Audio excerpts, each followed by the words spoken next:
All right, welcome back here to the Gill Athletics Connections podcast. Super excited. I know I say that every week, but I really am excited on a weekly basis. Today's guest, though, he was a coach. He's not a coach today, but he's extremely influential and really instrumental to what we do as track coaches on all levels: high school, college, all the D's, NAIA, JUCO, etc.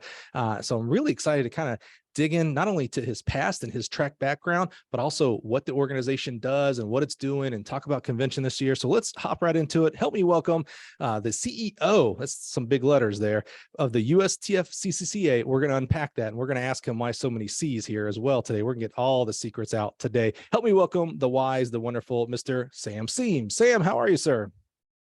I'm great. I don't know about wise or wonderful, but I'm great. Well, I've known you long enough that I'm allowed to say that because it's the truth, sir. So you can take your humility somewhere else, because I know you too well for that, sir. Hey, the first question, Sam, that everybody has.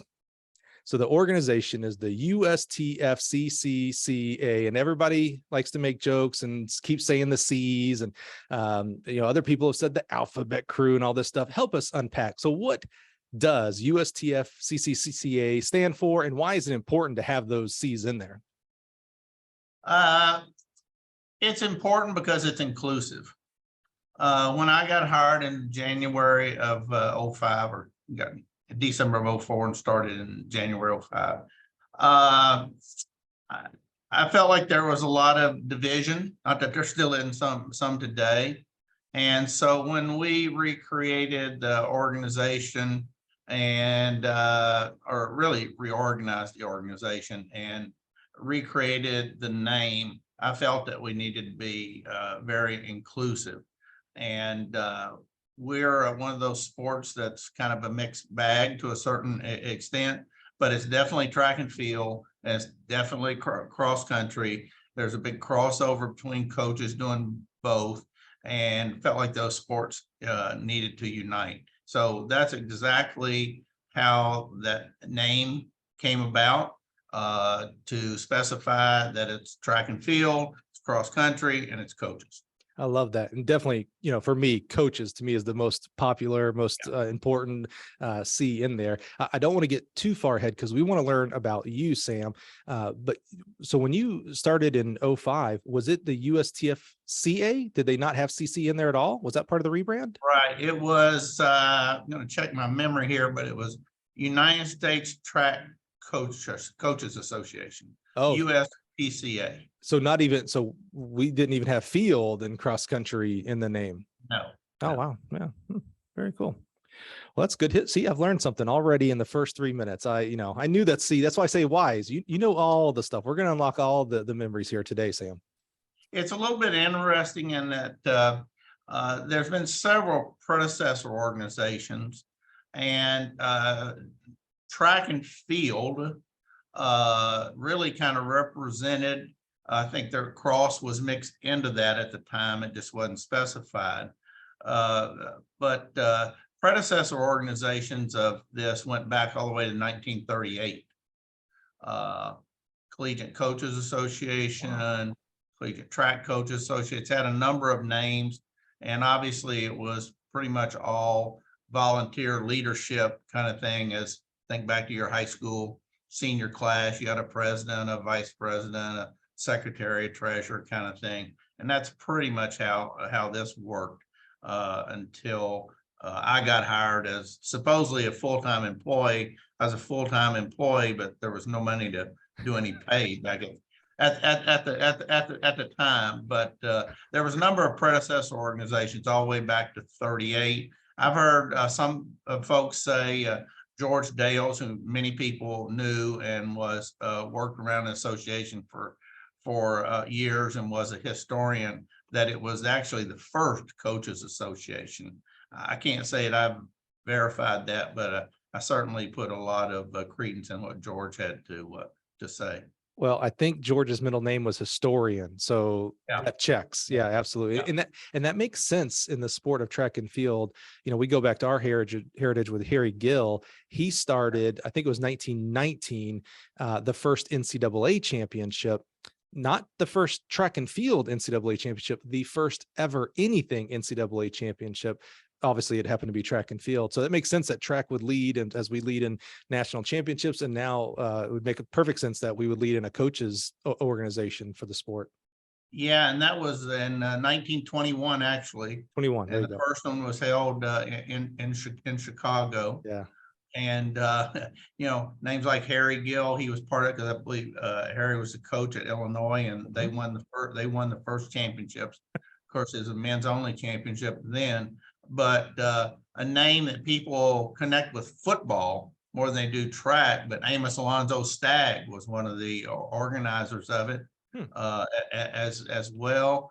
And I'm sorry, I'm not a better historian like George was, but there was another what we recognize as a football coach name, but really was another person who started that, along with the gentleman Thomas Jones, who was the track coach and athletic director at Wisconsin. So that group really started the NCAA championships, and it was the first of any NCAA sport. And you may remember last year was actually the 100th year of the championships. There was a couple of years that were missed. One, there was a war year missed, and unfortunately in 20 we also missed because of COVID, but it was 100th edition back last year.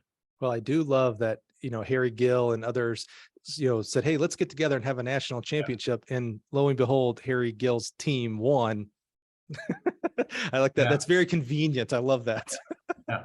Good planning. Yeah, exactly. They wanted to start in 20, but he didn't think his team was strong enough. So he's like, let's wait till next year, boys. Yeah. All right. Okay, let's put a pin there on USTFCCA, because we could do the whole podcast just on the history. It's amazing. And obviously, someone who loves track and field coaches, I could talk 100 days in a row on, what we do as an organization and help the profession grow forward. Let's take a step back, Sam. So you're the leader of the USTFCCCA. You're uniquely positioned to be this position that you're in. I think that's probably why you were the first full-time paid CEO there. Talk to us about your background in track and field. Were you an athlete, a coach, administrator? Kind of run us through your kind of history there with this sport. Well, I would say this won't be the most exciting part of our conversation today, but I grew up in a really small town in Kentucky. We had 496 people, and the city had its own red light. There was one.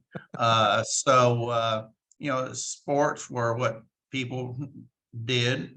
In Kentucky, it was a basketball state back then for sure. And even though you live in a small town, we had 496 people in town, but our gym had 2,500 seats.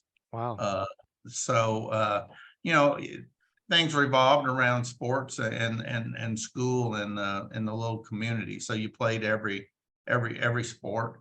I liked them all. I don't know of any that I didn't like, but I really got driven into track, in that we had a pastor to move into town, and his son was a pretty good high school pole vaulter. This is back in the 1960s in Kentucky, which track wasn't that big in, but he had jumped like 13 feet something in high school in the vault. And so just as something to do on a summer day, got into, we'd watch this kid jump, and then the others of us started to kind of, jump and swing on a steel pole, and had great sawdust landing area to land in. And I got more immersed in it then, and got semi-good for the area that I lived in, and got more immersed in it, and just really liked it. My first year in college, I went out for the track team at Western Kentucky. Quickly found out that I wasn't very good.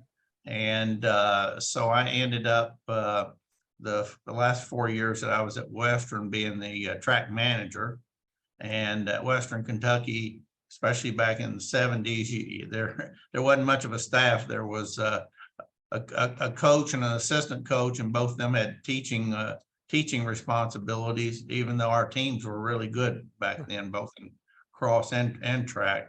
And so I wouldn't say that I was a coach, but I got some responsibilities because I would oversee an area or something for a while, because just, so that the kids had some oversight and direction. It'd be a stretch to say that I was coaching.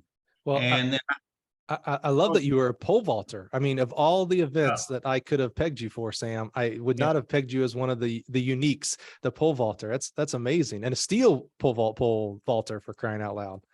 Oh yeah. It was great. Well, fiberglass, I did jump on a fiberglass my senior year, but I don't know that I treated it much different than Yeah, right. Yeah.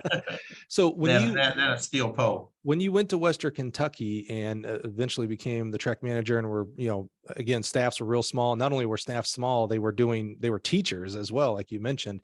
What were you going, like, what did you think your career was going to be? What did you go to school to become? And then how did that get derailed? And now you're the CEO of USTFCCCA. I had absolutely no idea what I went to school for, other than it was kind of the thing to do. And I did. I mean, I went to school at Western Kentucky. It was 25 miles from where I lived. I guess I always thought that I'd be maybe a high school coach or something back in the day, because it's kind of what people did. It seemed like it were in athletics, but I, good or bad, I really had no aspirations. I just, I got to school, I found out there were professional fields and avenues that I never heard of. I was lucky to grow up in a really small town. Didn't think so at the time, but small towns kind of protect its inhabitants. And but you're pretty restricted a lot of times in a small town, unless you're just some really brilliant person. And today you probably got more avenues than we had back then, when there was no internet. And right. I think we got two TV channels or whatever. But it's just a lot of things that you didn't know. Yeah. So when I got to school, I was finding out all these things I'd never heard of before, and all these avenues. But I went in really with good or bad, no expectations or really direction. I was 17 when I started college, and I wasn't very disciplined, and I just wasn't very forward thinking either about the future. I was pretty much not day to day, but minute. I love that. Hey, some days I'm like that. So I still today. So I get it. I get it.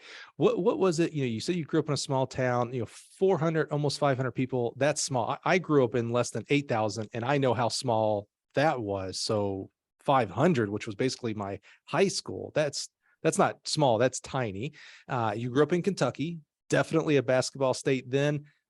Probably could say it's a basketball state now, though football's gotten better, and it's a great track state. So you probably played a lot of different sports. What was it about track that kind of honed you in? You could have been a football manager. You could have been a baseball coach, a basketball analyst. What was it about track that was kind of tractor beam in, and that's where you ended up ultimately going towards? I'm not sure. Maybe a couple of things. As I mentioned, I got into pole vaulting. I had some success. As humans, we always like to drift toward areas we have success. Also in Louisville, Kentucky, they still have it today, I think, but it's not like it was. They had the Mason-Dixon games. And back then, the Mason-Dixon games were held in the largest arena in the world, Freedom Hall. The first ever 220-yard track was there. Wow. And even though as I said, kind of a town helps raise you a little bit when it's small. My dad passed away when I was 6 years old, so a lot of people in town kind of helped take care of me and stuff. And so a couple of people in town took me to the Mason-Dixon games early on, and I was able to see like John Thomas high jump, and Bob Hayes run the 60, and Tiger Bells run. And wow. I saw some stuff that was just fun. One, you went to a big town. Two, you went to this huge arena. You saw this sport that probably most people around where I live never even knew existed, indoor track and field on boards and stuff. And I don't know, somehow it just was appealing to me. But those were probably the two things that kind of first got me going down that path. And then when I was at Western, I got really immersed in it. The head coach there, when I first got there, was Dr. Birch Oglesby, who was very successful. I forget how many OVC titles they won in a row. And then the second year I was there, Dr. Oglesby was head of the PE department, and he went full time there. And a guy by the name of Jerry Bean came in as a coach, and he really immersed me in the sport, and let me get involved in it, not just from a manager standpoint, but organization and doing things. And I just I don't know, it's like a cup of tea, I just like the taste of it, and it matched in, and we were successful when I was at Western, not because of me, but we had good, we were second, sixth, and sixth at the cross country nationals while I was there. Oh. We had a guy at one cross country nationals one year. We were top 15, top 10 outdoor track, a time or two. So we had a really good program. So it was fun to be around that, because it was a very successful program. So I think all that just led to getting more and more involved, and really developing an appetite for the sport. I mean, I borrowed a friend of mine's Volkswagen Beetle in 1972 and drove from Bowling Green, Kentucky to Eugene, Oregon to see the first Olympic trials that I'd ever seen. So since 1972, I've been to every Olympic trials, and I've been to every NCAA outdoor championship. Wow, man, Sam, one of the real blessings for me as the host of the podcast here is, sometimes as coaches, we forget why we got into the profession and why we got into the sport. So I love hearing, because we don't think about it. When you were at the Mason-Dixon games and you're watching just amazing. I love how you said, you're in a big city, you're in Louisville. That was a big deal right there. But these experiences that you had way back then, how they've influenced your life up to today. You didn't know it while you were in it, but now looking back, we have experience and to look back on, we can see like, oh, wow, that was all building to what my career was going to end up being. Man, I love that. It's just such a great like peel back of what you think about and think about people, to see like this spark has been, building and growing through many, many different experiences like that. That's amazing. So what was it after you get through Western Kentucky? You obviously had a good experience there. That to your point about, we love, as humans, we kind of like success. We like good experiences. So it sounds like you had good experience with the track and field world at Western Kentucky. What was your first foray into the professional world? Did you go back home and become a farmer or a red light stop fixer-upper? No, actually the 73 NCAA championship outdoors was in Baton Rouge at LSU. And they have a really nice facility now, but then they had a really nice facility as far as measuring against others. It was a standalone, wasn't in a football stadium, had a double deck stadium. It was just, really nice. And I thought, man, here'd be a great place to go for track and field. And actually that summer, the head coaching position came open there. And a gentleman by the name of Bill McClure, who had been at Abilene Christian back in the days of Bobby Morrow and all those successful Abilene Christian teams. He was an assistant to Oliver. Gosh, what was Oliver's last name? I can't remember. But anyhow, he was a coach at South Carolina, and LSU hired him to come in. And Bill was putting a staff together. But believe it or not, at LSU in 1976, when I went there in the fall, they had a full-time head coach. They had a part-time assistant coach, no women, just a men's program. And that was and a graduate assistant. So I got brought in as a graduate assistant. And then after doing that for 2 years, I got hired full-time to be an assistant. So now they had two full-time assistants. And so that's how I got into coaching and also into to LSU and kind of first job out of college. Were you primarily coaching vaulters and jumpers, or what were you working with? No, I coached the throws. Yeah. Now, I'm gonna say, how did you do that? And what I mean by that is, what kind of coaching education? What were you like? How did you go into throws, or did we miss that? Were you kind of doing that in Western Kentucky as well? You mentioned going to different groups to be there. Well, Western Kentucky, we had some really good throwers. We actually had 3 guys who threw over 60 in the shot in the early 70s. We had 2 guys who threw over 200 feet in the discus. We weren't very strong in the jab. I think we had a guy maybe through 220 or something of that sort. But that was an area that I spent a lot of time with on the field when I was at Western. I would say most of the things that I learned wasn't from coaches' education. It was from coaches and talks. Jerry Bean, who was the head coach there, was really good about taking me places. He had a lot of friends in the coaching world, and I was just the guy over on the side listening to these people talk about training or meets or throwing and who knows what. So it's just more picking things up and things I saw at Western. We had an assistant coach there when I first went there named Alan Launder, who was from Great Britain, who was a really, really good technical coach. I saw a lot of things that he did. He was later on one of the national coaches in Australia. So just kind of picking things up along the way. But I definitely wasn't schooled in coaching other than observation, conversation, that sort of thing. The state of Louisiana, if you're not familiar with the state of Louisiana, you might not know this, but it's culturally a really strong track coaches culture. I know I just said culture twice there. The sport is very, very healthy in the state of Louisiana. And it's because there are some coaches, and when I say some, it's 5 handfuls of coaches that really know their stuff and really do a good job of, I'm going to say coaching education of some formal and some not formal, but just some amazing, Boosh Exnators come from there, Tommy Badon. I'm just talking about people that I even know, and it goes before them.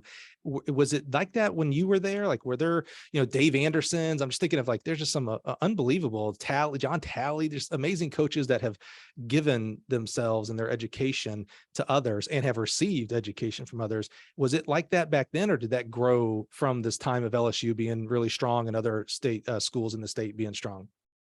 There were some good high school coaches when I came to Louisiana in the fall of 76, and for the size of the state, some really, really good, athletes. I don't know that it was really coach education driven as much as maybe they'd had a good coach in high school, and then some of them obviously traded information back and forth, and had some success. Also, I think originally back then was still in the era where the head football coach was the track coach at a lot of schools, and I know sometimes in track we're quick to criticize football sometimes, but one of the things that the football coaches brought to track back in the day is most football coaches are pretty organized, and some of that overcomes complete XO knowledge. So I think a lot of people were able to coach some events because they learned organization, and if they got a good athlete, then they'd start to dig into that event more, to find out about it, to be able to help out that student. So but yeah, I think Louisiana's had good high school coaches, probably more today, and especially for a state that track's not monster emphasized here, but a lot of people have gone out and really done just really done a good job. And a lot of those coaches that were good have stayed as track coaches. You know, there's several I could go through and name that they coached high school track for 40 some years, and they weren't just throwing a baton out and saying, "Hey, practice a little bit today." They were actually coaching. So I think some of that has bled over time. Yeah, I think, Louisiana as a state is not one of the most populous states out there as we think about California, Texas, et cetera. But I think it overachieves in the amount of coaches who coach the coach, if you will, not just coach on the field, but, help out with coaching education and things like that. It's just quite amazing, the actual culture inside of coaching and coaching education in that state. I just love it. It's amazing. Well, how long were you? I can't remember the exact year, but I think it was probably about 82. Could have been before that. I think it was about 82. We actually, I got together with a guy who coached, a longtime coach. Unfortunately, he's passed away now, Ronnie Doyle, who was at Rummel High School, and we formed Louisiana High School Track Coaches Association. And started having clinics and things of that sort, and a meeting once a year and some stuff of that sort. That they still have that today, and it's grown. And I think that's helped to a certain degree. It's certainly given a pathway for those who are really interested to get involved. And I know when Bill McClure was here, one of the first things we did in '78 was we started, because LSU was fortunate to have one of the first indoor facilities in the South. We started an indoor high school meet, and kids started coming from all over. So track got widened out over the year that people were involved in it, and then we started a state high school indoor meet. Got together with the LHSAA and got them to support it, and we put it on and financed it and stuff. Started that probably about 81 or so, maybe off a year or two. So all those things I think have added to contributing. So some of those coaches, they had more of a year to work with some students and more of a year to get involved in track. And I think that's helped a lot of folks, a lot of folks out. Every state can point to an individual, but like I saw the other day in some ranking that Jesuit High School in New Orleans was ranked number 2 in the nation in cross country. I mean, whoever thinks of a cross country team in high school from Louisiana being really, really, nationally good, right. And there's just a lot of athletes that have turned out good. Mondo Duplantis is from Lafayette, Louisiana, over in the middle of Acadiana, and his father obviously was a great, high school, athlete as well. But there's been tons of those through the through the year. I mean, through years down here. So how long were you at LSU, and what was next? I was at LSU for 13 years. Wow. Went through. I said, oh, they must have had a lot of coaches. Well, they really didn't. We had less head coaches there than we did presidents of the university and athletic directadministrators while I was there. So they changed more frequently. But eventually, Bill McClure moved from coaching into administration, and then Billy Maxwell was hired as a head coach there. And then he left, and we had a couple of really bad accidents on the team. We had one of our lead officials died. We had 2 student athletes that year. One died in a fire. One died crossing the street right off of campus. And it's a pretty emotional deal. And he stepped aside, and I was an interim for a year. And then Pat Henry came in, and so I left there in 80 after the 88 season, and did nothing for a few months. Tried to figure out where I was gonna go. Applied for a few coaching jobs. Didn't get any sniffs any sniffs anywhere. And then a guy who I shared an office with when I first went to LSU, he was the wrestling GA, I was the track GA. They had started a sports foundation in New Orleans, and he was the chair of the sports foundation. And he called me one day and said, Sam, he said, the mayor had contacted me because he had a letter sent to him about bidding for the 92 Olympic trials. And he's interested in bidding on it, and we are. And hey, we don't even have a all-weather track in town. What can we do to put together a bid? And I said, well, I don't know, but I'll talk to you. So I came down, and so I worked as a contract person for them for about a year, putting a bid together, going around talking to people about it, and so on and so forth. And we actually got a bid for to host the Olympic trials in '92.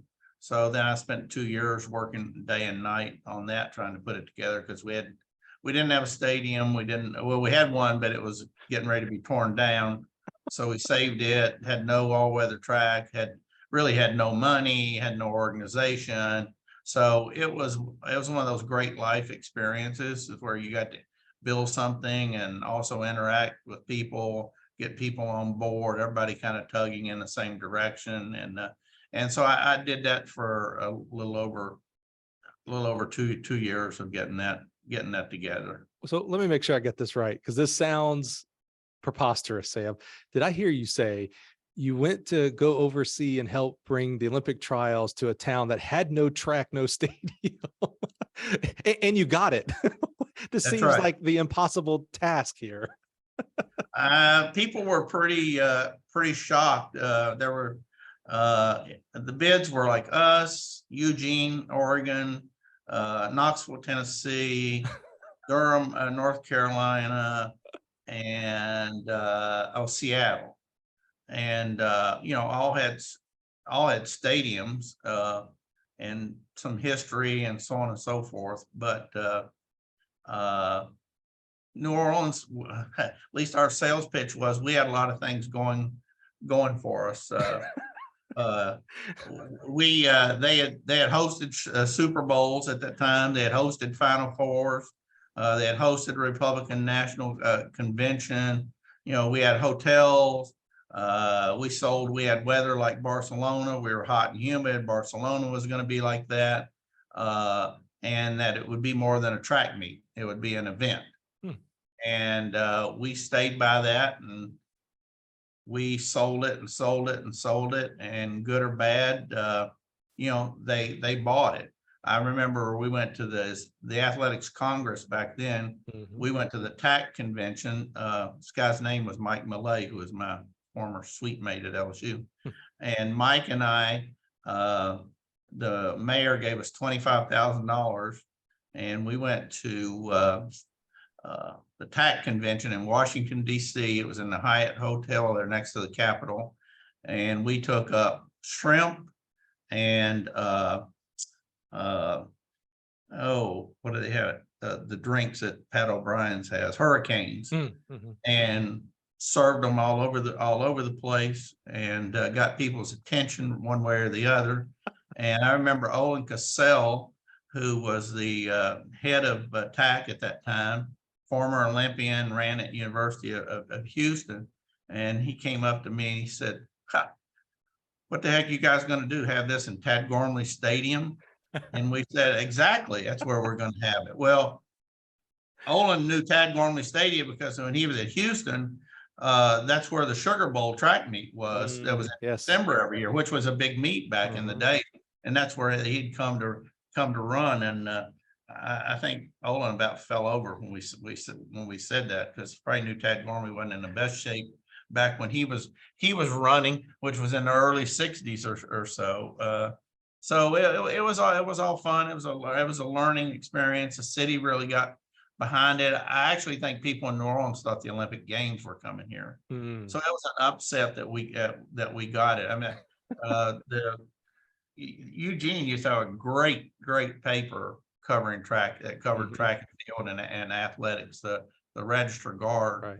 And during that year buildup in 92, they actually sent a photographer and a reporter down here that spent an entire week going around trying to figure out what we had done to get the bid. Over the years, I've become friends with well, a lot of people in Eugene, but especially that writer, and we've laughed about that several times. Was that I don't know, I can't name very many writers, but Ken Go is top of my head. Was it Ken or who else? No, Ken was at the Oregonian in Portland. Okay. Curtis Anderson Oh, yeah. and oh gosh, I think Ron Bellamy. Yeah. Okay. Ron was the sports editor, and Curtis was the writer. So it's so you pull good times. You pull off the Hail Mary of Hail Marys. You sell a track meet, I'm sorry, not a track meet, the Olympic trials. Your competitors are Knoxville. Come on, track. Oh, I almost said Tracktown USA, a very great track area and track culture. Oregon, what else needs to be said? Seattle. And you pull it off with a great city that has no track or really stadium at that point. What a Hail Mary and a connection. That's amazing. After that experience, when you started looking for the next thing, did you kind of have a little bit of a Superman complex? Like, man, if I can do this, I can do anything. No, Superman in my mind or body don't match up. Don't match up at all. I just it was just a great experience. Yeah. But no, I didn't get any head swell out of it. No. You know what I just thought about? I bet you, much like you described your experience of like the Mason-Dixon games of going there and seeing, Bullet Bob Hayes and other amazing and getting to compete there, etc. I bet you there is a good number, not one. I bet you there's a number of kids that were at that Olympic trials in New Orleans and would not have been able to go to Knoxville and Seattle and Eugene. Like they lived right there. This is the only time they were going to see a big meet like that have gone on to become amazing track coaches and teachers. I just bet it. I bet there are people that were like, man, this was right here in my hometown. And I fell in love with the sport and I decided right then and there, I was going to become a track athlete or a track coach. I bet you and your group, the group that all did this, you affected a lot of change specifically in that area and in the state. It's quite amazing. Well, it's possible. I mean, we redid a stadium that was built back during the WPA projects in the 30s. Like I said, they were getting ready to demolish it. I'm not sure they could have, because it's probably got more cement and iron in it than a fortress does have. But one of the things that we also did was we built a full we called it practice track, but it was a full eight lane track with all the field events and so on and so forth that was just open. So people could go out there and run at any time of day or night. And it gave all the high schools around here a place to go and practice and stuff like that. So I think some of those things did help community wise out, because it gave some more access to people, to facilities and so on and so forth. It's my favorite park in the whole world where that track is, because it's the only park, city park, whatever, in the world, I'll say the United States at least, where there's a sign that says, hey, watch out for hammer throwing. I was like, what a great park. No one else has that. Like, you gotta heads up and look out around here, man. I love it. Yeah. So what was the next adventure? Actually, a few months after the trials, I went to work for a group called Martin Surfacing that a guy named John Bynum owned, and I worked for them up until that company changed hands about, I don't know, 7-8 years later down the road, and worked on doing layouts for running tracks and selling running tracks around the country. Some overseas, but mostly in the U.S. Oh, and mainly international. No, mostly in the U.S., but in the U.S. In the Caribbean and South America, Central America. Okay, Area, because they were trying to grow and venture out some. And then later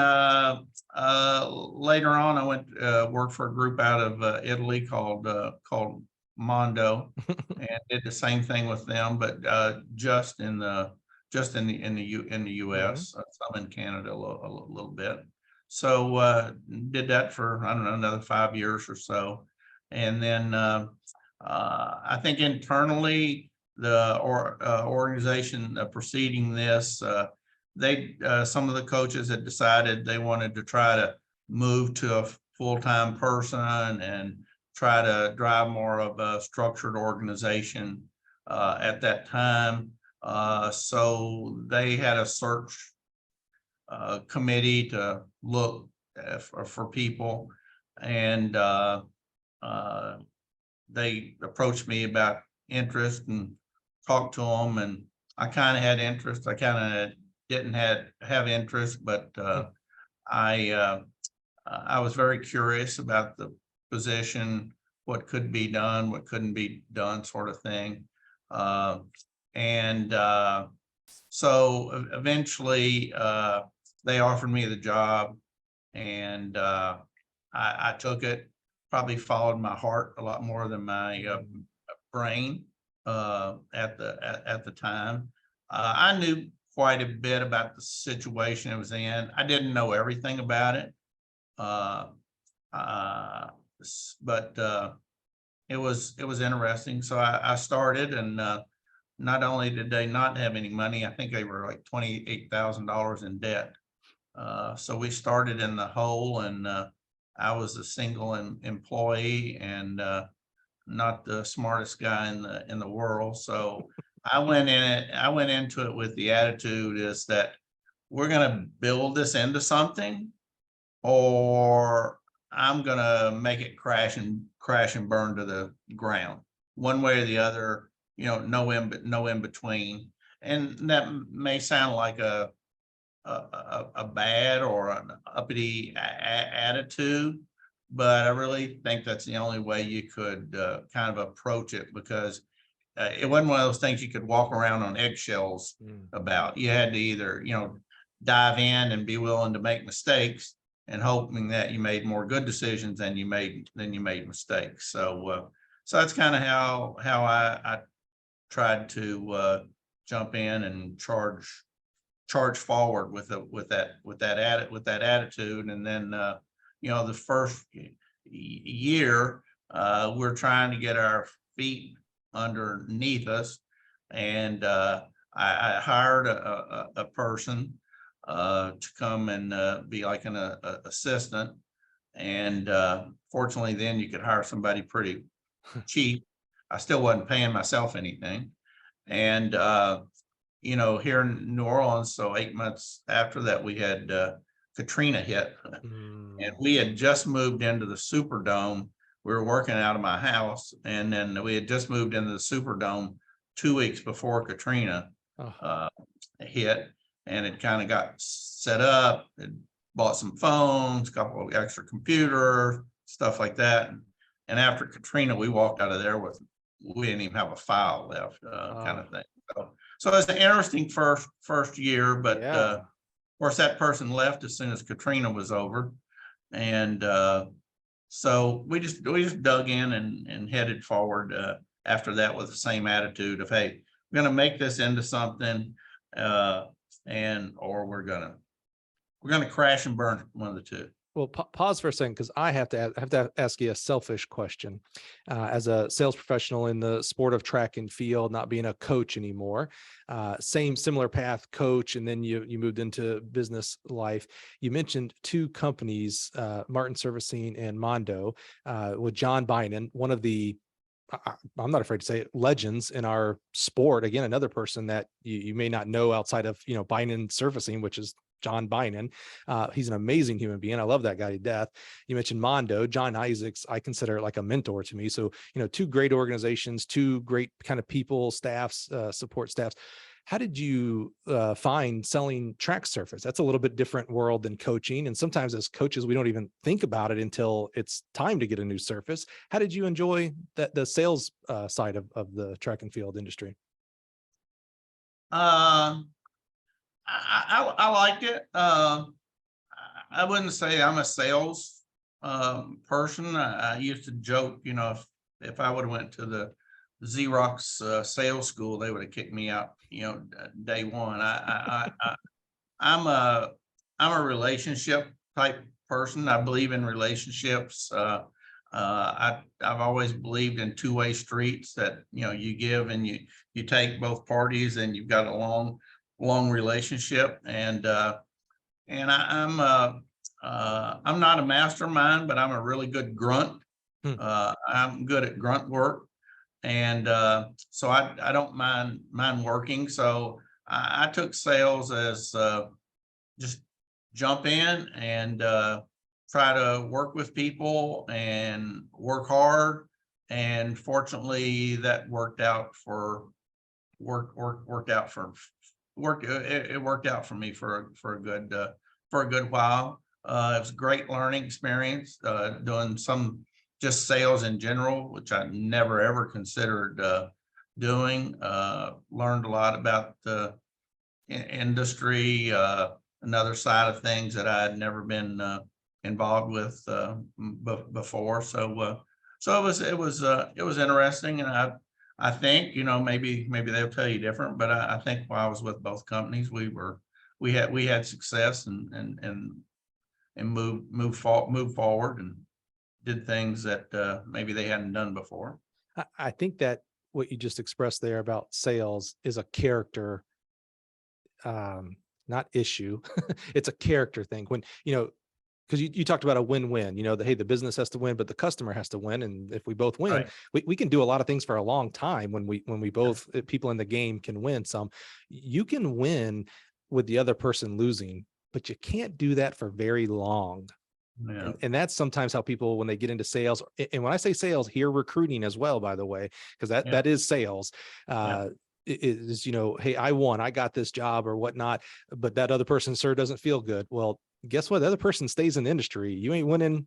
You ain't doing any work with them anymore. So I love that win-win, that, hey, but both have to win and both can be happy walking out of a situation. And if that occurs more than it doesn't, you can do a lot of those things over and over, and repeatability there. And I think that's a character thing when you approach that part of the profession in that manner.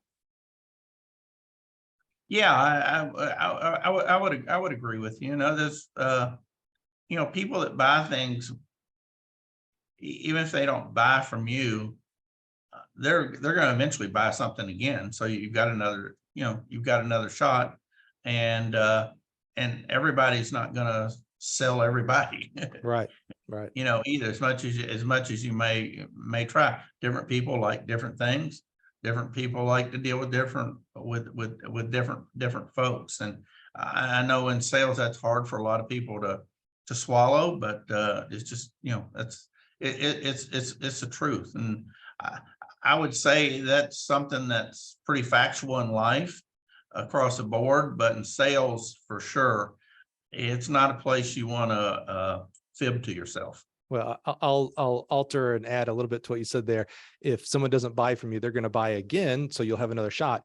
If you do the right thing and treat them with respect, no matter what their decision is, whether they buy from you or a competitor or whatnot, you'll have a shot at that next time buy. If you get all caught up in your feelings and feel disrespected, like it's you that they didn't choose, and you choose to express that way, you ain't getting the shot at the next one. Yeah. So, okay, now we're at USTFCCCA. You are in your interview and you tell them, look, we're either going to take this to the moon or we're going to bury it in the graveyard. I hope that wasn't part of your actual interview process. Talk to us about. I don't think I mentioned that. I think that was just in my own good. In my own mind about once I was hired. I don't know that I thought about it before, but I think once I was hired, you've got to try and figure out a pathway to where you're going. And I think that's something that I just realized early on. You either got to go left, you got to go right. There is no road straight ahead. Yeah, living in the middle is not a great place, right? And we learned this from the Karate Kid. Remember what Mr. Miyagi said? You walk on the right side of the road, good. You walk on the left side of the road, good. You walk in the middle of the road, like grape. Yeah. So Yeah. that's where I learned that was from Mr. Miyagi. He taught me so much in my life in those movies. Okay, so let's set the scene here, Sam. Let's repeat some of the things you said here. We're going into the USTFCCCA. It's not even the USTFCCCA at that point. It's not. It's changing as it wants to change as an organization. It's in debt. Your first year, I just missed it. I moved to Vegas right as Katrina was hitting. So Katrina hits. You had offices, things were set up. You're like, okay, we're gonna take this rocket to the moon here. That all gets wiped out. How did you do it, Sam? I mean, there's a lot of excuses to quit right there, by the way. How did you keep persevering and build your team that was around you to build what is today the USTFCCCA? Well, one, I don't think I ever thought about quitting.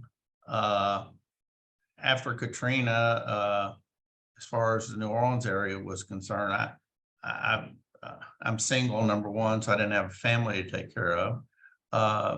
But I had very few problems compared to 99% of the people that were around here. So one thing I think Katrina taught you early on was do not have sympathy for yourself, because the person down the street from you has got it much worse than you do. So you just kind of put your head down and just go forward. So I never really thought about quitting.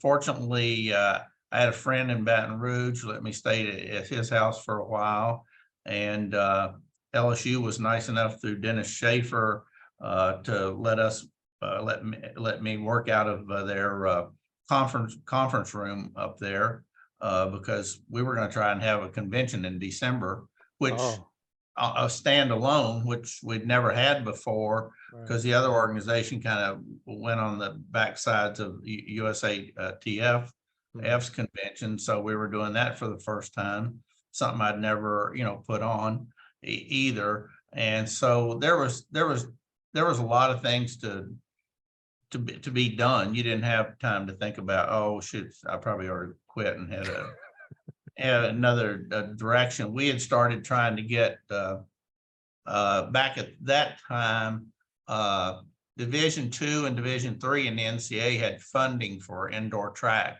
as far as per diem and travel expenses. In Division I, they still did not have per diem and travel costs for indoor outdoor track. You could choose to take indoor, you could choose to take outdoor, but you couldn't do both. And we were on a campaign to try to get that for Division I. And there was a gentleman at Quinnipiac who was on the back then they called it in Division I the championships cabinet, who used to be a track coach at Boston College. And I found that out. We hooked up. He was in favor of it. He helped me quite a bit. But back then, the championships cabinet, it's been restructured now in the NCAA D1, but back then had 49 members on it. Wow. And so they were going to have a vote at one of the meetings that fall. And I can remember going out and sitting in my car, probably the third week of Katrina, because you couldn't use a phone the first week or two, but once you could get some phone, I'd go out and sit in my car in the mornings and make calls to people who were on this championships cabinet trying to plead our case. I think I finally talked, some of them more than once, but I finally talked to, I think, 43 of the 49, but that's how I'd spend my morning sitting in the car calling up people trying to convince them that we needed to have back then a little over $1 million put toward it's more than that now, but then it's million something dollars put into indoor track to cover expenses for travel. It's funny because if I talked to 43, I would say 30 of the 43 just they didn't even know it wasn't funded at the time. Kind of thing. So there wasn't, my point to that is, and we did get it done, but my point to that is you didn't have time to think about what you not to do. You just were thinking about things that you needed to do to move forward. So let's talk about two paths with you at USTFCCCA. And when I say you, I know there's a team behind you, with you, that were with you, that all pull in the same direction here. One direction being the actual association itself, and then the other path being what you and with the organization have done for the sport. With that great example right there is, you were behind helping to get the indoor track funded for per diem and travel. Let's start with the association side. As you look back over, you said you started around 05. Man, I started here at 06. So that's amazing. 17 years now here with the USTFCCCA you're going into. What are some of the major things that you and the team have done to help grow the organization into the healthiness that it is today? Inside the organization, not the sport right now. We're going to go down that path in a second. What are some things that you have done that you look back, milestones that have helped grow the organization healthy? It's really hard to separate those, but I think in the organization itself, first of all, let me say, so the USTFCCCA is a professional organization for track and field and cross country coaches, and that's our main purpose, is to serve and represent the coaches. And I think one of the things that we've done is that we developed and brought a structure to that. And I would like to think in developing and building that structure that we've been inclusive to bringing people in. I'm not talking about staff, I'm talking about coaches, to where we can do business, where we can do it in a structured format that's got some direction to it. And I think one of the things that we've done a pretty good job of is, from a service standpoint, of meeting those needs, and probably in areas creating needs that people didn't know, hey, this would be good.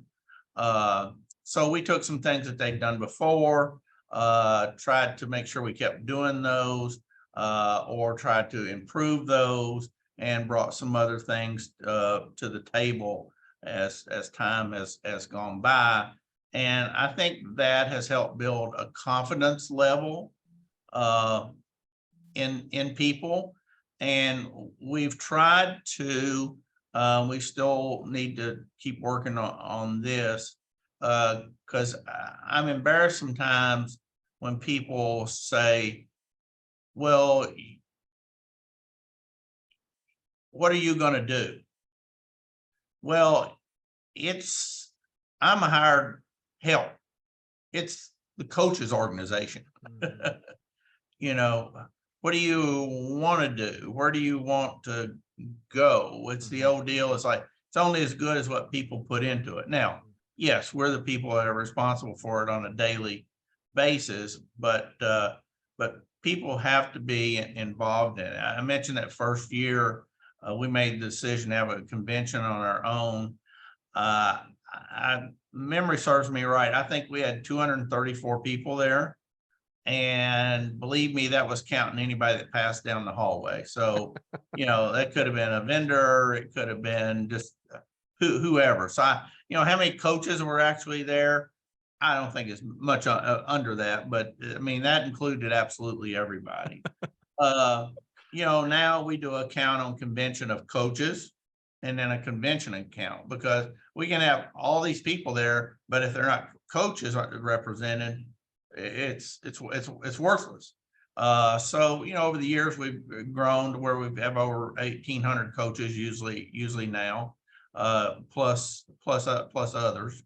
And so I think through some of those things, people have seen the reality, seen the stability, those sorts of things of the organization. So it's helped the growth. It's helped the belief that we can do something. We've had some accomplishments along the way that I think have, reassured some people as well.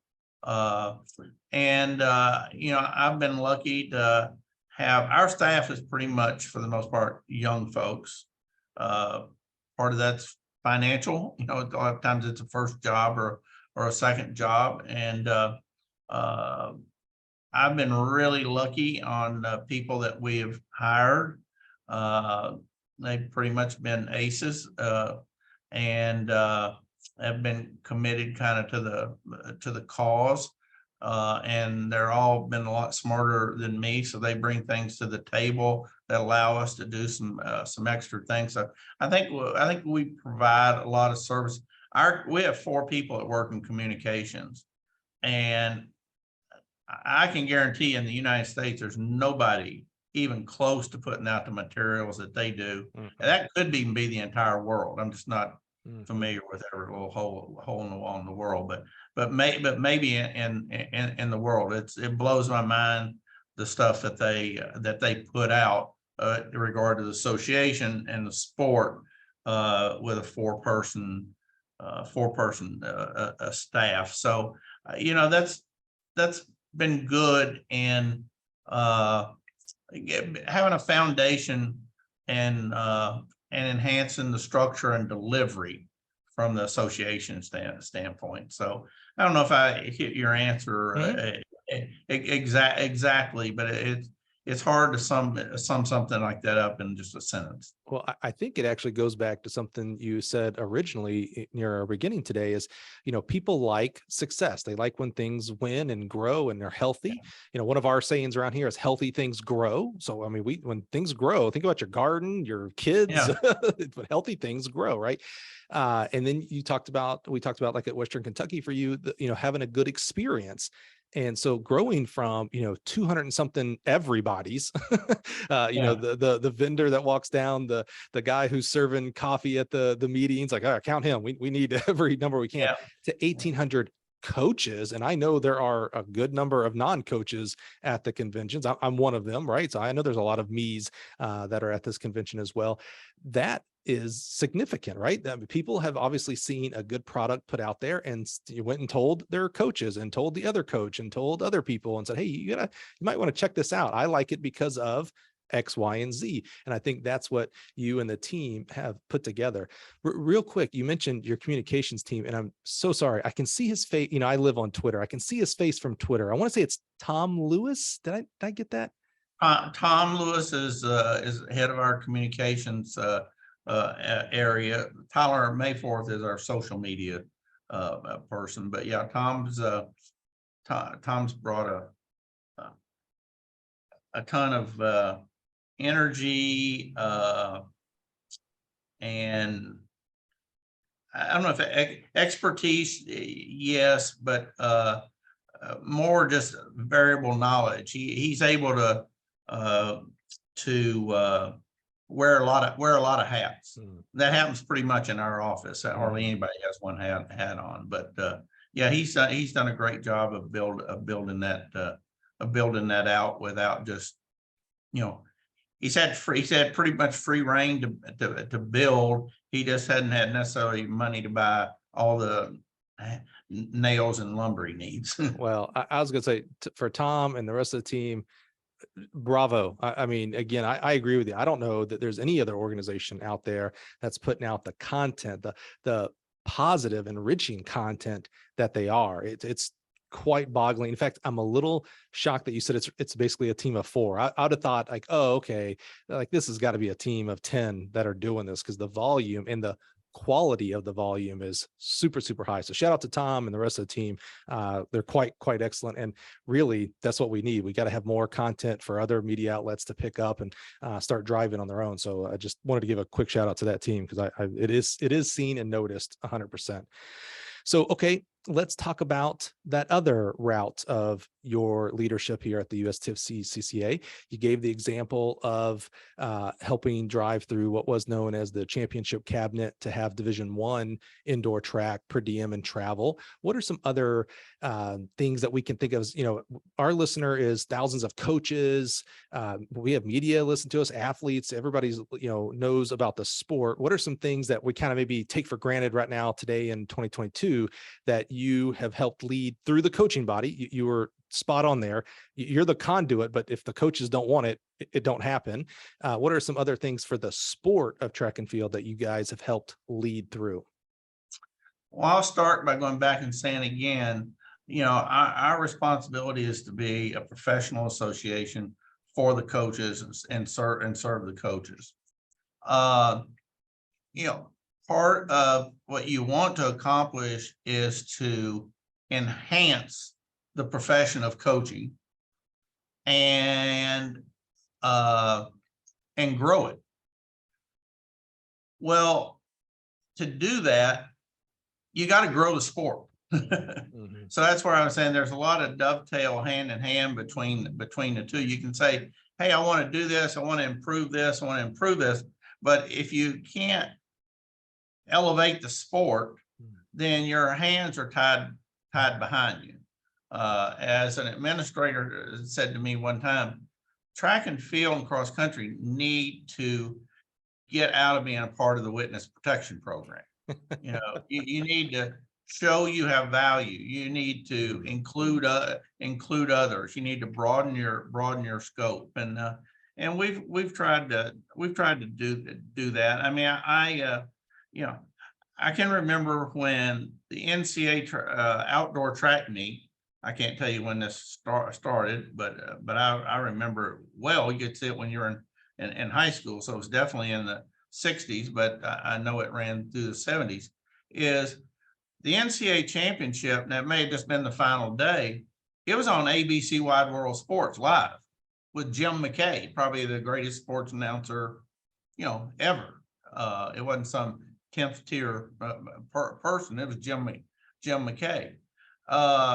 And, all of a sudden, one of the things I noticed, I can't say I didn't know it before, but it was more prominent now I was in this job. So here we are in 2005, and we got men and women now, not just men, we got men and women. It's 2005, and we got a 1 hour, 1 week delayed highlight show of the championships. That's not forward, that's backwards. We're talking 35 years, 35 years. We haven't gone forward, we've gone backwards. And so I can definitely remember, I think it was 5, maybe it was 6, but I think it was 5. Going up to Craig Silver, who was a producer at CBS, who did track. I knew Craig because when I was at LSU, we hosted championships a couple of times, and he was a producer for it. And I told him before we went to the meet, which was out in Sacramento, I said, hey, Craig, can we have lunch or talk, one day when you've got some time? He said, well, I'll get in on X day. He said, give me a holler and we'll have lunch. So he and I went to lunch, and I said, look, I got a question for you here. I said, why are we not on live TV?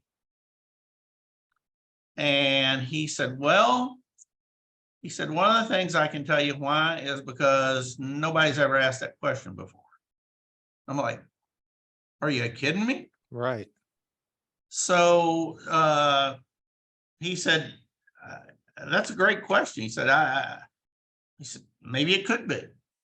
So he and I started working on it. And the next year, we went live on TV. Now, it wasn't like it was today, but we had X hour. We actually went to 2 days, and it was a live show. We had part of Friday and part of a Saturday, and I'd gotten some coaches together at summer. We worked some schedules, to kind of help that out. And so we started getting some TV. Now CBS was doing it because that was part of the NCAA television rights, which really was built around the men's basketball tournament. And so we started getting a little bit more every year. And then all of a sudden, they go out and bid the basketball tournament by itself on its own. Nothing else is included. And so CBS and Turner take that. And then on the other side, they bid out I'm going to say everything else. Maybe it wasn't everything, but I kind of think most other things in a package. And ESPN got the rights to track and cross country. And it's late in the year. And so it's like, you know, are we going to have any TV this time whatsoever, you know, because they weren't obligated to have live TV in the contract, which I think was a mistake, but I'm biased on that. So I, through the commissioner of the Sun Belt, Wright Waters at the time, he was friends with Burke Magnus, who was the VP of programming at ESPN. He gave me Burke's cell phone, and I called him up out of the air and said, hey, you know, this is who I am. I'd love to meet with you sometime or something. And he said, well, maybe we can sometime or whatever. And so I tried a couple of times to hook up with him and couldn't. And I told him, I said, Bert, I said, you know, I'm in New York every now and then because I knew he was down there some because they had offices there besides Bristol. And I said, you know, maybe we'll be there at the same time sometime. Let me know when you're going to be there. And he did. And I said, oh, great. I said, man, I'm going to be there that week too, which was a complete lie. So I flew to New York and stayed with a friend of mine, and he dropped me off and had lunch with Bert. I said, you know, I don't want to go backwards here. You know, I want to build this out. And he said, Sam, I don't know if we're going to have anything this year or not. He said, I promise you we'll try to at least do an hour the last day. If we can do anything else, we will. So they came back and they did an hour, I think an hour and a half the last 2 days maybe, or maybe they did 2 hours the last day or something. So we've kept working on that and built that out with them. Of course, now we have the whole championship in D1 live on television, all 4 days. It's nice and packaged. It's short. It's 3.5 hours the first 2 days, 2.5 the next. So I feel like that we made some huge headway there. And although it's the NCAA's contract, you know, we're the odd man out, doesn't own anything, that we've kind of synergized that to make that happen. And I think that's given the sport a lot more visibility, not as much as it needs, but it's brought a lot of visibility to the sport that we didn't have before. It brings visibility to our coaches to help them grow, because maybe people didn't even know about it, you know, before. And you can talk about streaming, and streaming's great, but the problem with streaming is you're talking to your own crowd. That's who's going in, because it's like driving from A to B. You're driving to see your own family. One of the things linear does is you start to catch other people who are not track people or cross country people. They're flipping through the channels. They're looking for something good. They're a Baylor fan. They're a Texas fan. They're a Michigan fan. They're just a sport fan. And we need to capture those. So I think that has helped. Now we got a long way to go, but I think we've done a lot for that. And we can say, oh gosh, too bad D2 and D3 aren't on. And it is bad, but I think it's set a tone to help D2 and D3 because it's helped to grow track. It's made us, in a way, at least at the national championships outdoor, a more consumable product because of the time frame. You know, these all day, all night, all week meets they just don't fit what human beings do today. So I feel like that we've done a great job in giving schools, helping to increase the visibility of schools, helping to increase the visibility of student athletes, helping to increase the visibility of the sport. and in that instance, at least, making the sport more consumable to the general public. Now, we need to do that in indoor track. In my mind, we need to do that to track in general every week, not just at the championships. And we've started it with cross country somewhat. 2 years ago, we took on our own as an offspring of the NCAA championship. We did a deal with the NCAA and ESPN to broadcast the D1 cross country championships, of which we've done twice and we'll do again this November 19th. I think it's been a great success. We need to get on a bigger linear network. We need to get more exposure and support from our own community. But I'm talking about reaching out to the other, to be a player. But we've put together a great 2-hour live show, first class talent presenting it, true live television. I mean, we have a crew of 48 people that works on putting that on with, I think last year we had 15 cameras out on the sport and 2 drones and things of that sort. So we've done that cross country telecast. We produce it ourselves. We pay for it ourselves. And it's all part of growing the sport, exposing the sport, exposing the student, exposing our coaches so that they can grow,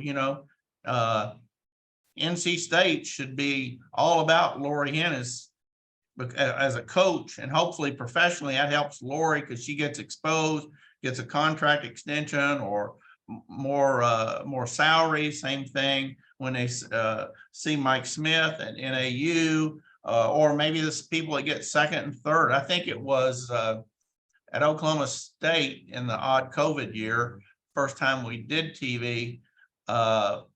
3 of the top 5 teams were coached by women. Who, people, you didn't catch that, but that came across, that exposes. Now we've got female coaches who can coach, they can coach men, they can coach women. They can not just coach it, they can do it at a high level. So that goes back to the profession, back to having a professional organization. Is we can raise the sport, expose these people that are leading and mentoring these student athletes and being successful, then it should raise their professional profile. And hopefully down the road, we can raise the profession as a whole. And that, I go back again for the third time I think I'm saying it. It all ties together. You can't separate it, at least in my mind. And of course, we try to elevate those all the time. I know I could probably make a pretty long list of people that are very tired of hearing from me about ideas and things we should do. But so we try to invest the little that we have back. Any dollar that comes in here, it goes right back into the sport and trying to elevate it and the association and its members. But I think TV has been a really big deal, and it's been a real battle because we don't own it. I mean, just like it changed the sport outdoors at the championship when we went to having separate days for men and women.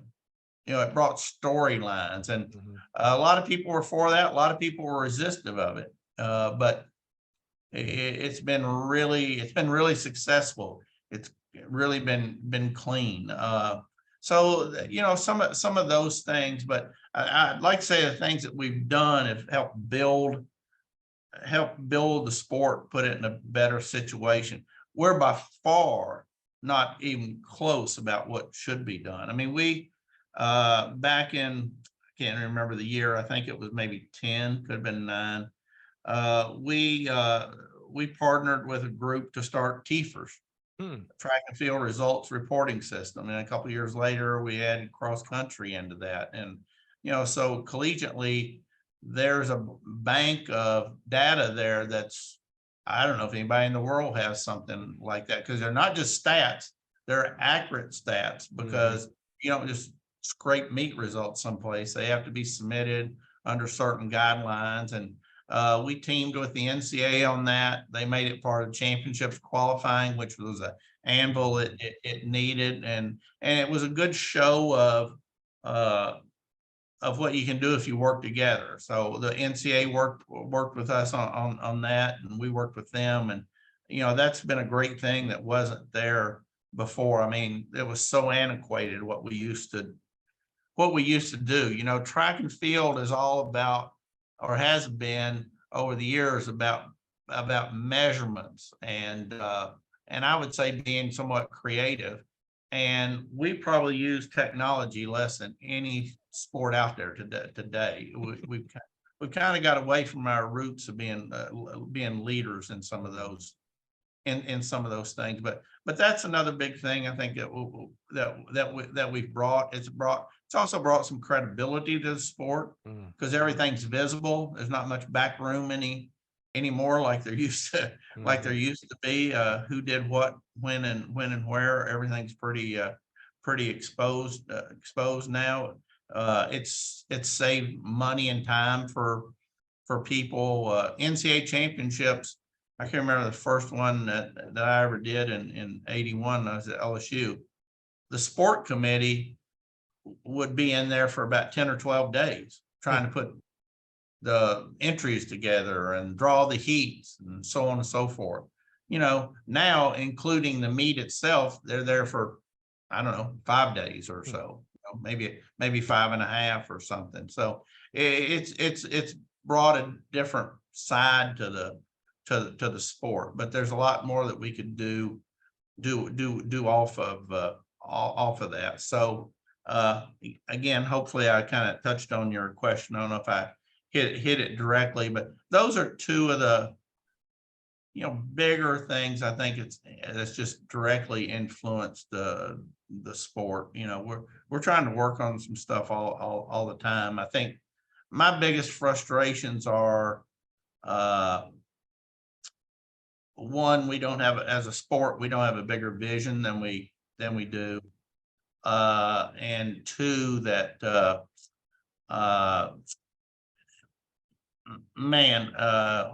we move really slow. We move real slow. We move slowly as an association, unfortunately. That's on ourselves. But groups that are around us also have a big effect on how slow things move, whether it's be the NCAA, USATF, high school associations. We've got to raise our value, not just on our own basis or our own scoreboard, but on the scoreboard of those that really we have to go through to grow ourselves. Because as you increase your value in their perspective, whatever that may be, and it's different with different groups, you have more access. And a big challenge that we have today is access to be able to change things. That's not like an iceberg moving. Mm-hmm. What is becoming clear, Sam, and I'm going to put you on the spot here.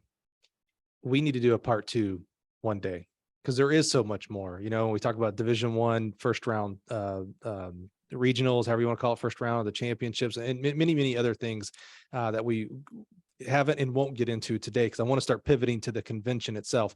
But promise me, so if you're, I haven't even said this out loud to you, dear listener. This is kind of a part 1 of 3 weeks in a row here that I'm just really proud of. So today, obviously, you're hearing Sam Seemes here, the CEO of USTFCCCA. Next week, we've got the USTFCCCA Boys National High School Coach of the Year, Mr. Tim Byrne over at Seemes. I probably just butchered that name. I know I did. He's the head coach there in Delaware. He's going to be our guest. And then the week after that, we've got St. John's High School Academy out of DC, Desmond Dunham, the girls national coach of the year here. It's something we started last year. We had both boys and girls national high school coaches of the years as guests last year. Go back and check them out. They're amazing. And we're going to do it again next year in 2023. I'm going to put you on the spot, Sam. Will you come on and do a part 2 when we come into the, call it October timeframe, when we interview next year's high school coaches of the year. There's so much more to explore in that avenue with NCAA, and then also reaching into the high school level, et cetera. I'm gonna put you on the spot. Will you come back next year to do a part 2? If you're brave enough to listen to the voice I have, sure. Okay, now that doesn't mean we're over today, because now we're going to pivot. Thank you for that, Sam. I'm gonna put it in my calendar. We're going to go ahead and get it scheduled and everything here.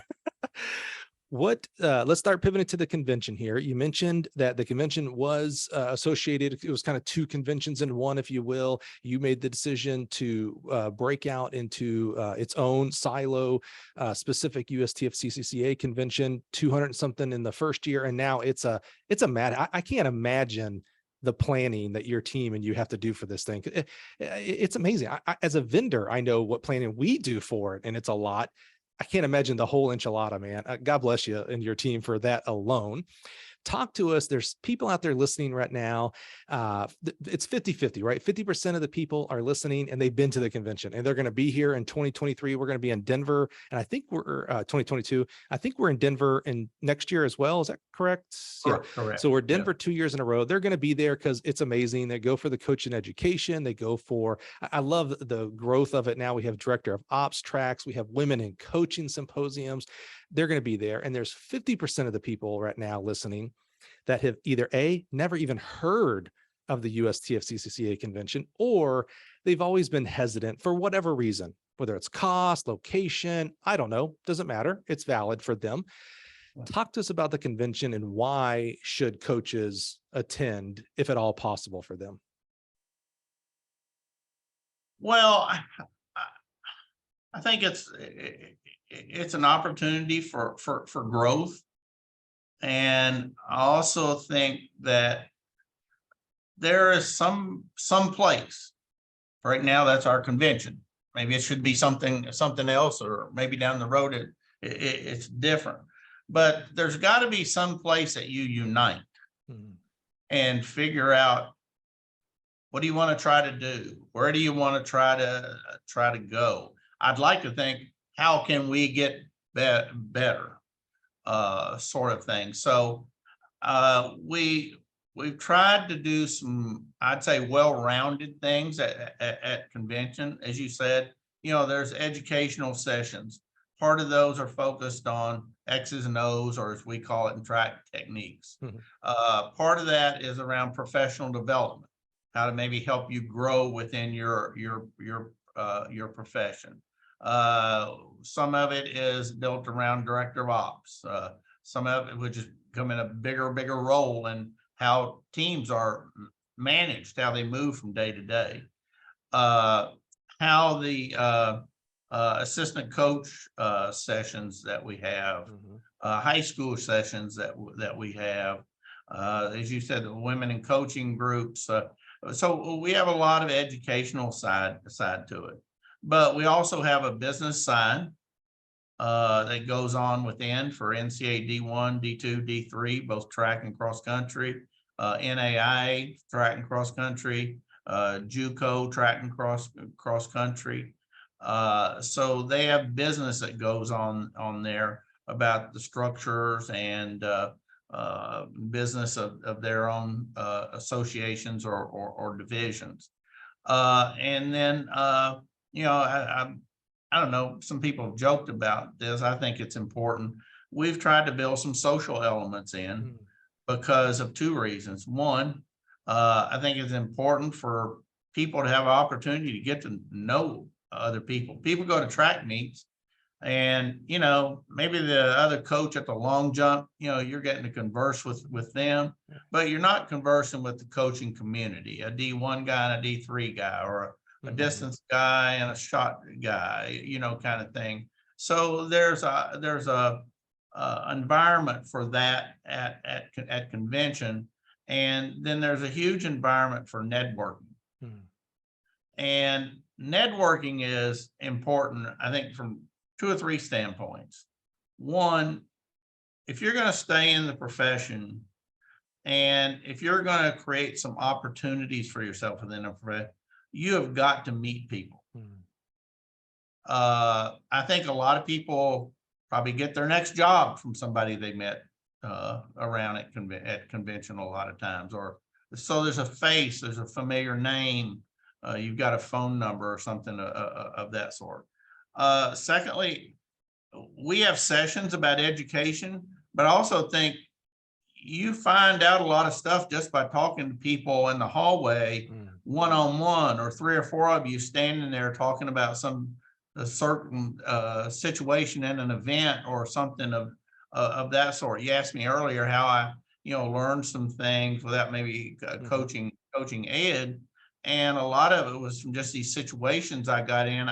I was lucky because, especially with Jerry Bean taking me around as a young college student, but also Bill McClure. Bill McClure knew everybody in the profession. He played a leadership role within the NCAA committees and so on and so forth. So I'd go to like a dinner or sit in a hotel lobby with guys who were the icons of the sport. Now, I wasn't contributing anything to the conversation, but I was listening, and I probably learned more that way than any other, in any other way. And I think that happens at convention. So the networking plays in the job role, but it also plays in the educational role. So I think that well-roundingness of not just one thing is offered. I think that's a big plus. It is. It's the damn you do, damn you don't. We need to follow the wishes of the coaches, but coaches also need to be inspired to think differently, to get a vision, to think about there's other ways to do things, to think about we need to make the sport better, to not just think about your own program, but think about the whole. And that's been really hard to do in general, but you got to have some place for that to try to come together. And it's okay if people think differently, and it's okay if people argue and have different points, but you need a place for all that to play out. And I think convention, provides that. Pretty much every sport has something, whether it's professional or college or even high school to a certain extent. Most business entities have that. There's a place where people aren't doing this for their health. They're doing it because it's good. We try to work on improving it all the time, and hopefully we have, and hopefully we can. But I think that it's a place where everybody can find their way, and that they can walk away, I hope, feeling good about being there. I think my measuring stick for folks, not only can we get something accomplished at convention, which sometimes is just about a bonus, but when somebody's come to convention, do they walk away feeling like their time was well spent and their money was well spent? And if so, then I think that's a success, and things that we do in addition to that are just bonuses. You mentioned earlier about elevating the sport. You can't elevate the profession of coaching without elevating the sport. Some of the things that have come along in your tenure have been the Coaches Hall of Fame dinner celebration banquet. It's amazing. And again, for someone who, my whole life as coaches, it's really just amazing to be able to honor unbelievable people who choose to be coaches. Everybody who gets inducted, this year you got Art Venegas and Jahan Culbreth, and I can't remember. I just learned, I never knew her. I read her bio, the Cal Poly coach. I mean, these people could be business owners, entrepreneurs, and they chose coaching, track and field. They're so multi-talented in intelligence. It's unbelievable. The Bowerman, has been something that has come along during your tenure. These are things that you're doing. I'm gonna pose this in a question. Are these things that you're doing in the way that you present them, meaning the Hall of Fame was around before you, I believe, but now Yeah. I believe it's as big to do. It's a big event. Are those things that you're doing as part of the elevating the sport? Like for the Bowerman, everybody says it's the Heisman for track and field. I like to say it the other way around, that the Heisman is the Bowerman for football. Yeah, I like to flip that around there. But are these things that you and the organization are doing to help elevate the sport so that we're elevating the profession of coaching? A little of both. You know, the Hall of Fame, Coaches Hall of Fame, that was started before us. It was good that it got started, but it wasn't really an eye-opening event, I would say. Now you can say, well, hey, it's more about the honor than the event. But it's a great night. I've always been one of these people is, you know, I hear Coach, well, they don't respect us. Well, probably they don't. And one of the reasons that people outside of our sport maybe don't respect us is because I find within our sport, we have a great tendency not to respect ourselves. So if we don't have respect for ourselves within the sport, how in the world can we expect people outside the sport to respect us? So we try to elevate that to into a sense of really making it special, to respect people and remember, there's been a lot of people that contribute. You might be a hell of a coach today. There were some guys and ladies before you who were great coaches as well. And did some things under probably more stressful circumstances and with less than you did. So it's a matter of respecting our past and recognizing them. And to me, providing some education and some historical. Sometimes hysterical. That was Yeah. a good slip up there. That was true. Historical perspective on things. It's hard to appreciate what you have if you don't know what happened before you. You know, we all need to be, me included, better history students. So we started well in 05, we cranked that, you know, right off. Now I can tell you it's a whole different look now than it was in 05, but you know, last few years there've been about 1,500 people at a, you know, nice set down affair that night. I'm sure there will be this time too. And there's so yeah, it's a great event. And then you know, the Bowerman was something that I talked about for, I don't know, 2 or 3 years before we actually did it. That was more of a thing to try to bring some visibility to our sport.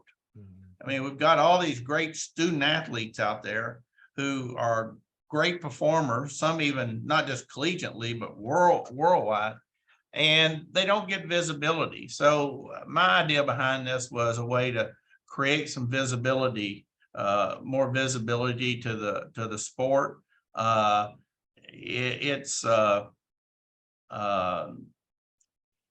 me, it's been great. It has been John Anderson at ESPN called me one day. I don't know, it's about the 3rd or 4th year of it, and after the finalists were announced, and he said, "Sam, this has really turned into something now." And I said, "Well, you know, I'm glad. That's what we've been striving for." He said, "No, you don't understand." He said, "We got people here in the office today. They're arguing about who should be and who shouldn't be."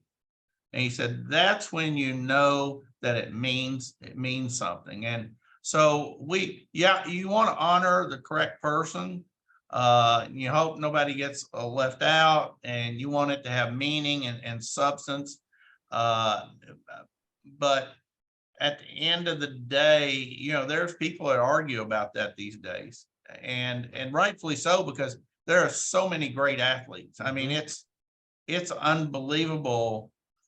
It's unbelievable how good these people are, and how, you know, tight the fight for those finalists are, you know, not even counting the last person there, you know, as well. And it's been a great event. You know, we've had help. I can remember the first year we did it, which was another deal, which we didn't know what the heck we were doing. But a guy at Nike, Tinker Hatfield, Oh yeah.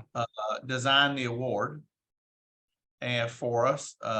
Tinker ran for Bill Bowerman at Oregon, and as an architect, design guy. He came from track, but he reverted back, and Tinker came up with the Jordan brand, which everybody's aware of. But so he came in the first year, presented the award, and I can remember him telling me afterwards. He said, "Sam," he said, "this is incredible. We need to expose these people." He said, the first person to win on the women's side was Jenny Behringer. He said, "I've been all over the world with the greatest athletes in the world and to the top events in the world." He said, "Jenny, in her remarks, was as good or better than anybody I've ever seen." Wow. And, I haven't been where he's been, but I thought she was great, as I did Galen when he got his that year as well. But we have to understand, we have to let this out. We can't keep it a secret back in that being in the secret society. We need to let these things out. So I think it's been a good, it's great to honor the athletes, but I think it's been a good tool for the sport at the same time. Scott Strickland, who's the athletic director at University of Florida. You always need it always helps to get a little bump. You're not out looking for allocates, but you like to have a little bump. Somebody tells you, "Yeah, you took the right road here." And Scott walked up one night after he was there, and he said, "Sam," he said, "I thank you for inviting me." He said, "But I'm going to tell you," he said, "I've been to the Heisman 3 or 4 times. As an event that night, this is better." Wow. Now, maybe he was lying. I don't think he was, but if he was, it was a great lie. My point there is, I think it's been done professionally, and I think it's been a good boost in acknowledging these kids. And then, I don't know if you know this or not, you probably do, but so this summer, in June, we started the first ever collegiate track and field cross country athlete Hall of Fame. Yeah. And feel like there's a lot of things we're going to do different this next year, because you learned from the first one. But for first time, and as many people as we needed to get in to get it started, it was a big success. Everybody had a great time. It was people who were inducted or their family member of the deceased were just overwhelmed. But again, we need to learn to respect and know our past so that we can have respect in the future and know what we're building off of. So these events are important in letting people know what we do and who we've been associated with. People from way back may have known, excuse my phone, Ralph Metcalf. Oh yeah. But who knew, that Ralph Metcalf was a 5-time U.S. congressman from the city of Chicago, and all the other things that he did. So these people weren't just track athletes. As you may have mentioned earlier, we've got people who are great people. And over the years, we haven't done a good job of connecting, recognizing, engaging, providing opportunities for those people to be a part of our sport. So that's motivation to start those things and to try to bring the track and field community together around some things that aren't controversial, should just be celebratory, so that we can move forward and get that little boost we need for the next day sometimes. So yeah, we've tried to reach outside and do some ancillary event deals for certain reasons, but at the end of the day, it's all tied to me, to coaching, to the profession, or to the sport. Well, as we start to wrap up here today, Sam, we talked about the convention globally. What can we expect this year? It's our first year in Denver, right? We've been Arizona, we've been San Antonio, we've been Orlando, which, by the way, my family thanks you for hosting it in Orlando, because that was the only way they were going to get down for Disney World. So my wife said, make sure you tell him thank you for picking Orlando and get back there, by the way.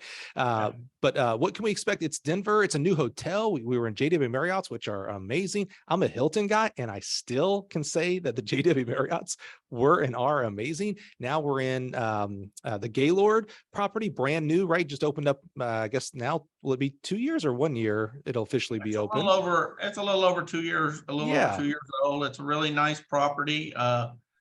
December, we probably won't be having any outdoor lunches up there, but it's a really nice property, a little change of pace.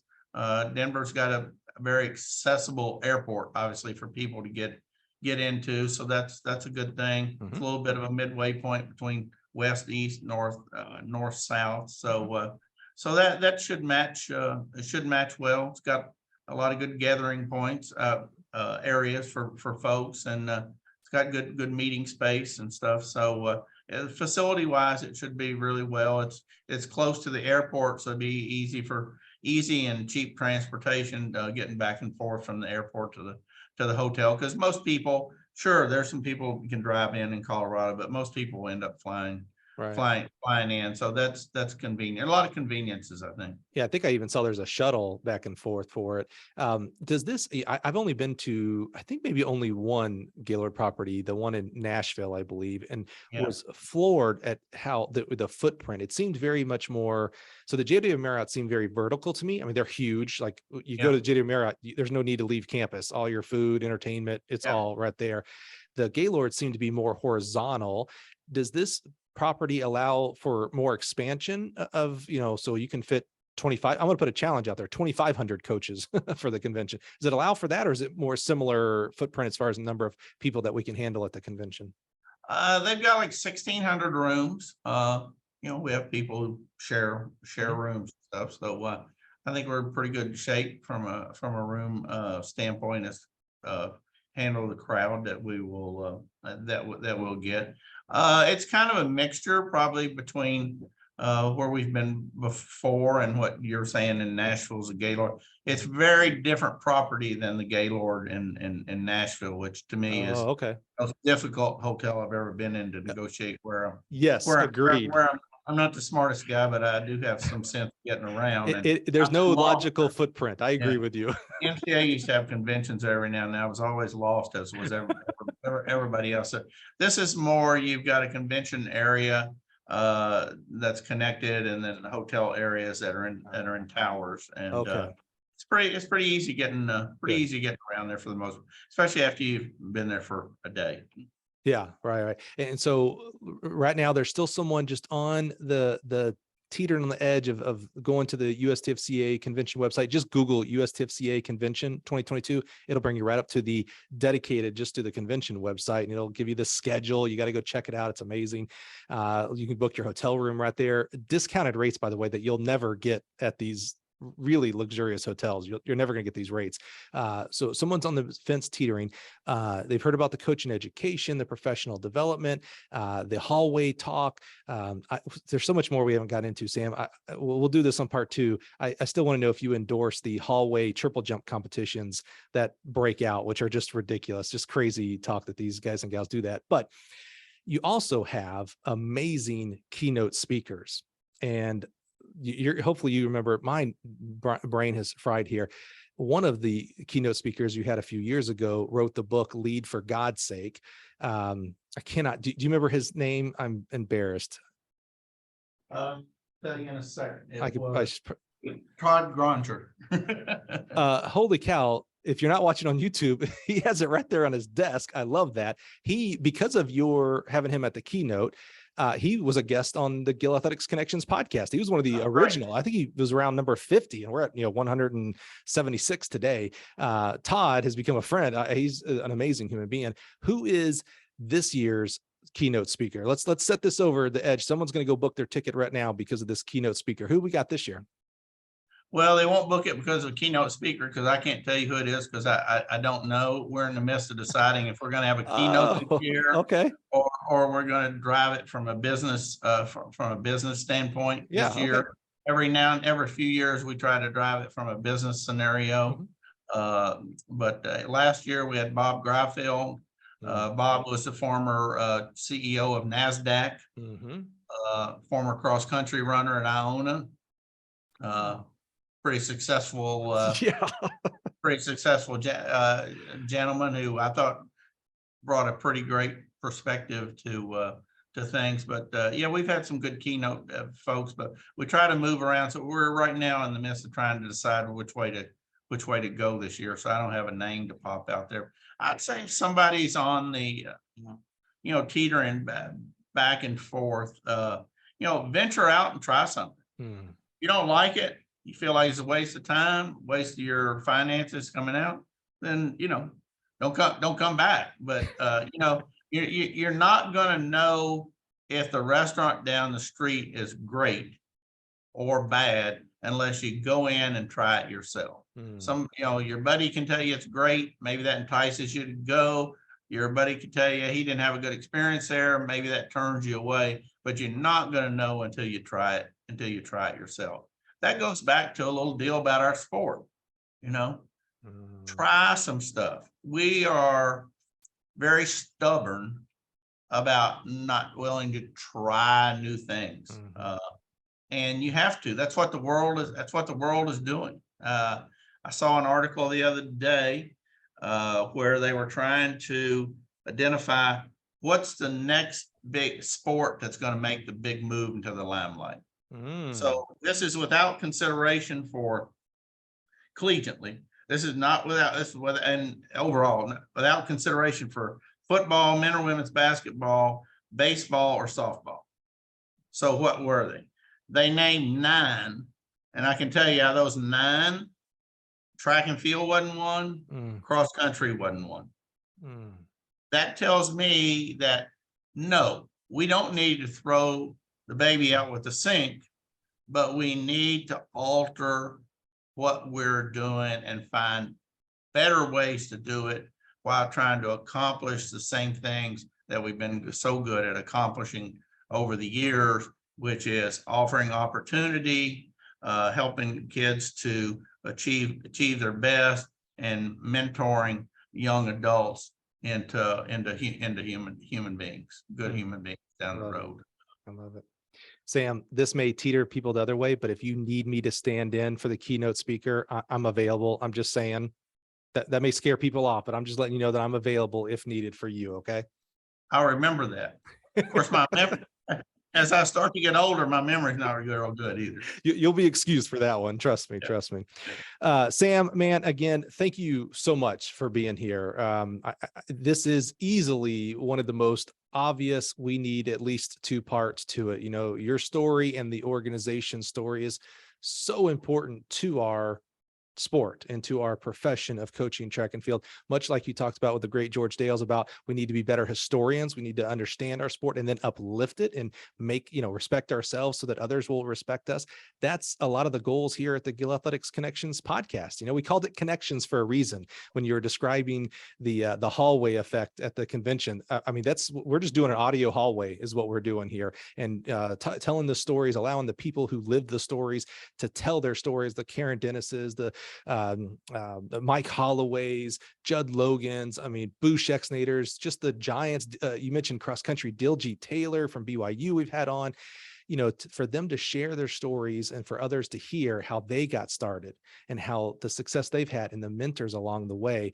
It's kind of a mini little convention. And so, to be partnered with the USTFCCA the way we have for a long time now is something that we're dearly proud of. And we're so thankful of your leadership. And again, I know the title of today's podcast is Sam Seemes, but I know behind Sam, and not even behind, with Sam stands many, many names that we didn't mention that have helped continue to push the boat forward, pull it forward, push, pull, and tug, and to move our sport and our profession of coaching track and field forward. So Sam, I'm just so thankful for you and your time today. I'm going to go on record and say that you said there was no way you would go close to 2 hours. We're at the 1 hour and 53-minute mark, and we've already agreed to do a part 2, my friend. So your story matters, and I'm just so humbled to be able to share it with our listeners today. Great. Well, thanks for your support of the sport and for Gil's support of not only the sport, but of our association as one of our USTFC supporters as well. Absolutely. We're very, very proud of that. And again, this is week 1 of kind of 3 weeks in a row of USTFCCCA, right? So today we had CEO of the United States Track and Field and Cross Country Coaches Association. It may be a mouthful, but it's a really important mouthful. So I love all the C's that are in there. Next week, we'll have Tim Byrne from Seemes Delaware High School. He was the Boys National High School Coach of the Year, an award that, thank you. We talked about outside entities and bringing others in. Thank you to the U.S. Marines for sponsoring this great award. Out of all the state boys and girls state coaches of the year, Tim was voted as the boys high school coach of the year. And then 2 weeks from now, right? So yeah, 1, 2, next week's Tim. The week after that will be Desmond Dunham. He is the head coach at St. John's Academy in DC. That's right. We got DC. They were in there.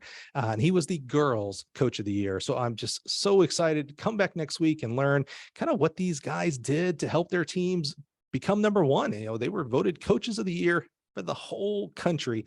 That's a big deal, and we can't wait to share them with you. So join us next week, and we'll keep the USTFCCCA train going. Thanks, everybody. Have a great week.